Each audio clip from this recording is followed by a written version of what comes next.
बिहार विधानसभा चुनाव 2025 से पहले एक बार फिर सियासी दांवपेच शुरू हो गई हैं।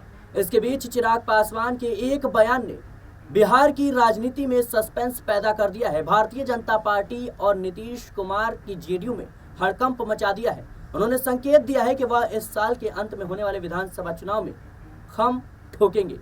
यानी इसके बाद सवाल उठने लगे हैं कि क्या चिराग पासवान खुद को बिहार में एनडीए सरकार के चेहरे के रूप में देख रहे हैं या उनका बयान बीजेपी और जेडीयू पर दबाव बनाने की रणनीति पर था।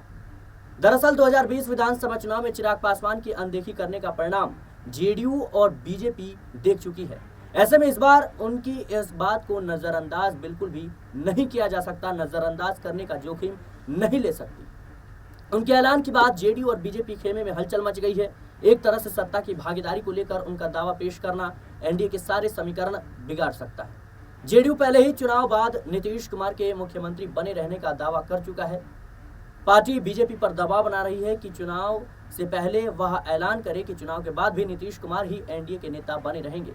अब चिराग पासवान का चुनाव को लेकर ऐलान सारी योजनाओं को चक्कर घिनी बना सकता है, समीकरण बिगाड़ सकता है। उधर वक्फ संशोधन कानून पर सुप्रीम कोर्ट के अंतरिम फैसले के बाद जिस तरह के आक्रामक बयान बीजेपी सांसद निशिकांत दुबे ने दिए, उससे पार्टी असहज हुई। पार्टी अध्यक्ष जेपी नड्डा ने उनके बयान से कहीं ना कहीं खुद को अलग कर लिया देखा जाए तो, लेकिन इसका असर पार्टी के समर्थकों पर पड़ा। सोशल मीडिया पर पार्टी समर्थक निशिकांत दुबे के पक्ष में आ गए। वे लगातार इस मामले में पार्टी से उनका साथ देने की मांग करने लगे।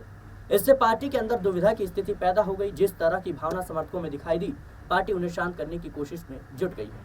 पार्टी नेतृत्व अब इस मामले को जल्द से जल्द समाप्त कर कम से कम बयानबाजी करने की रणनीति बना रहा है। लेकिन जिस तरीके से चिराग पासवान ने यह बयानबाजी की है और कहा है कि मुझे मेरा प्रदेश बुला रहा है, मैं केंद्र की राजनीति में ज्यादा देर नहीं रहना चाहता, मैं प्रदेश यानी बिहार की राजनीति करना चाहता हूँ। ऐसे में अब नीतीश कुमार और मोदी शाह सभी के होश उड़ गए हैं।